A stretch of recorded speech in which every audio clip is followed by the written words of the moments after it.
Testing out my Tesla Model 3's full self-drive. This is a Model 3 dual motor, long range. Here we go. It did not work. You had to hold it down.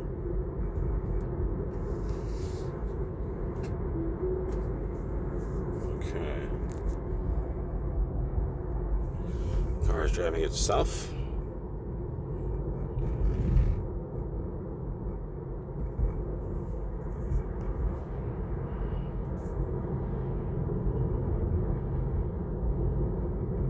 Can I increase the speed a little bit here or what? Let's increase the speed to about 5 above, because people go crazy on this road if you're not going above the limit. And that could be dangerous not to go above the limit on this road. So supposedly this is going to be able to navigate corners, stop signs, stop lights, traffic situations such as this with cross traffic. Pretty impressive, because these are pretty much back roads here. Nice glorious spring weather today, praise God.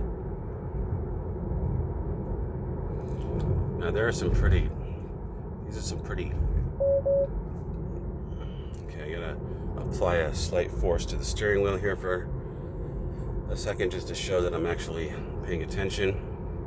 I don't like that feature. I find that it's a bit too naggy, but it's only asked me once so far since I turned this on, so it's not too bad. So I can just take my hand off here as long as I'm paying attention. And I am paying attention because I don't want to risk anyone's lives. So these roads are kind of, this is a technical track, so to speak, because there's narrow roads, there's lots of side roads, lots of stop signs. We're going to go on to a couple of different there'll be multiple stop lights, sharp corners, which it's handling fine so far, and then an expressway, and then a highway. So far so good. It's nagged me a couple of times to apply slight force to the steering wheel, and we'll see how it does with this stop sign. So I don't like that you have to apply slight force to the steering wheel, because I feel like, okay, I'm actually literally turning the wheel slightly, which to me seems a bit dangerous, but because of regulations, I guess they have to do that to make sure that people are paying attention. Now, I'm not braking, I'm not applying the gas, I'm not doing anything. The car's doing all this by itself. It's got this cool kind of 3D map going on here. Let's see how long it stops. 1, 2, 3. All right, yeah, it stopped a proper amount of time. Now it's taken off and actually, it's pretty good acceleration there. It's accelerating pretty hard. Pretty cool. This is my first completely self-driving experience. I have tested the autopilot before, but that is just basically a cruise control where the car steers and stuff, or even stops and goes, but it doesn't like stop and stop signs, take rights, lefts, and all that kind of good stuff. This is actually following navigation. So technically this should get me to my destination, even though it's 2 hours away, going on multiple highways, etc. I can see where once this technology gets really advanced and you can put your life into its hands, I can't wait to see the comments on that one, that you can literally, take a nap in the car, way into the future when these cars can communicate with each other and it is safe to do so. There was a guy several years back who was taking a nap in his Tesla during the early testing of this, and he got into an accident and died. So I do feel a bit, I don't want to say distrust putting my hands into a machine's hands, putting my life into a machine's hands, given that, Windows and stuff gives me a blue screen of death once in a while, and software just messes up, sometimes. So I don't want that software to mess up while we're driving a 4,000-pound piece of metal. All right, coming up to a stop here. There's now a green light, sharp corner, car steering itself, of course, as you know, go through the green light. You know, this car is doing a lot of sophisticated stuff here. There's multiple, I mean, it's even seeing cars in parking lots and on the side there, and it's just making note of traffic cones and stop signs and speed limit signs and the cross traffic there, keeping an eye on those cars over there. It's generating that 3D model there based on multiple cameras in the car. In 1,000 feet, turn right onto Danbury. Let's see, now it's gonna, okay, so it's gonna go into the right lane. Let's see how it handles this expressway up here. No, this is not an expressway. This is just a main road, calling a main road. Look at those beautiful trees. So we're gonna do a very sharp. Whoa, didn't put the blinker on, of course. I guess I didn't even think of that. That's pretty cool when your car puts the blinker on for you and goes through with a green arrow, so it wasn't confused by the red light there. That's pretty cool. Oh, gotta apply my slight force here. Applying slight force. So that was really cool. It put the blinker on. It took that right, knowing that there was a right green arrow, even though there were two red lights in the same area there.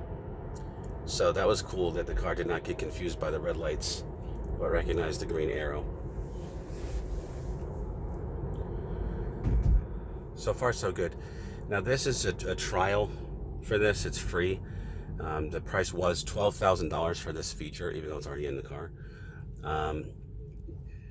But they recently lowered the price to $8,000, which is still astronomical, and rather just drive myself. I mean, I can see this technology taking off like in the future. Like I said, apply your force. I already applied force. Don't nag me. See, that's cool. It recognizes the street lights in the video and all that kind of good stuff. It's not going to be confused by these yellow lights. It's good. So $8,000, not for me. You know, that's way too much money. How much would I pay for this? Well, it already has autopilot, which is that advanced cruise control. But for the full, you know, car driving experience, especially if I have to keep doing this annoying stuff here. Stop annoying me. For the full car driving experience, I just.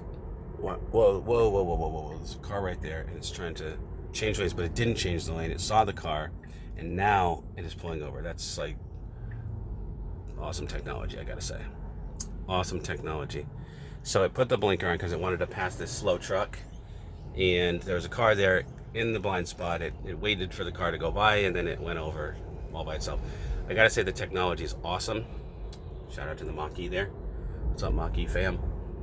There's a police officer right there, so I'm gonna go ahead and just lower my camera real quick, and then we'll put it back.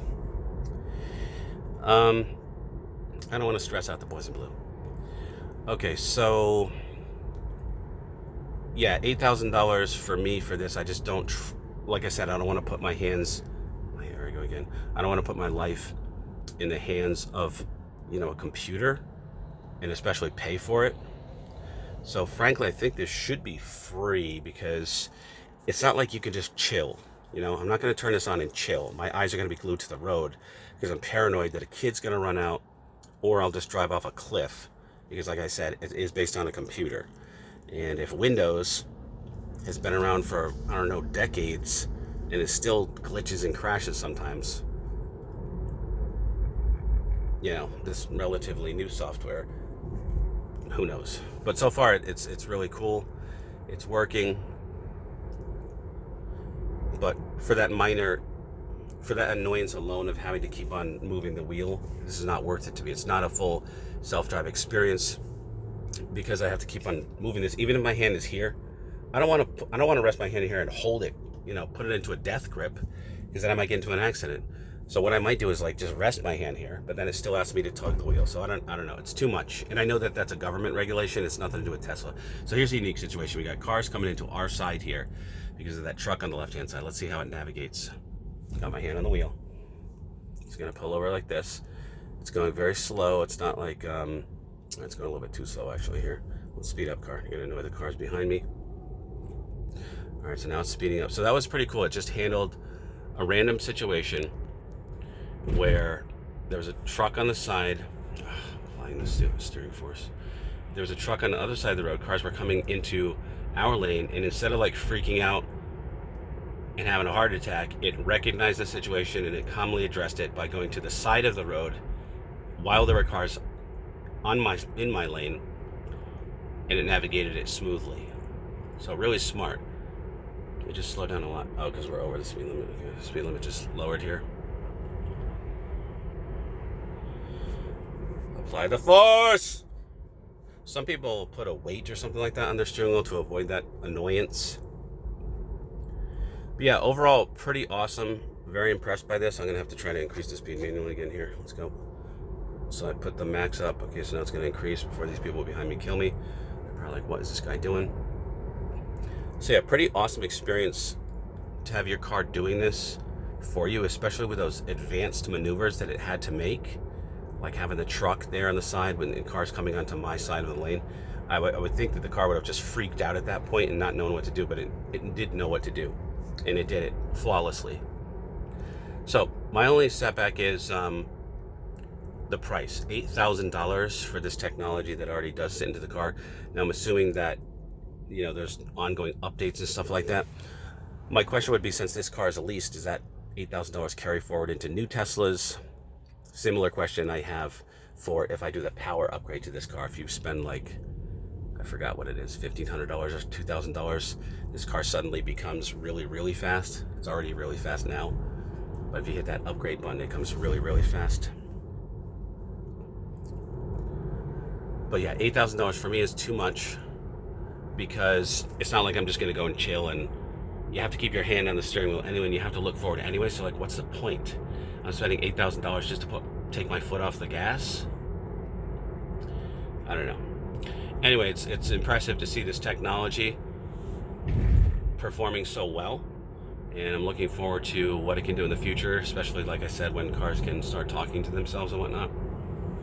So yeah, I'm loving the Tesla full auto, except for the stupid applying the force thing. But again, that's a government thing. Loving it so far. Great technology. All right, guys, always remember, the motto, always be kinder than necessary, and I will see you in the next one.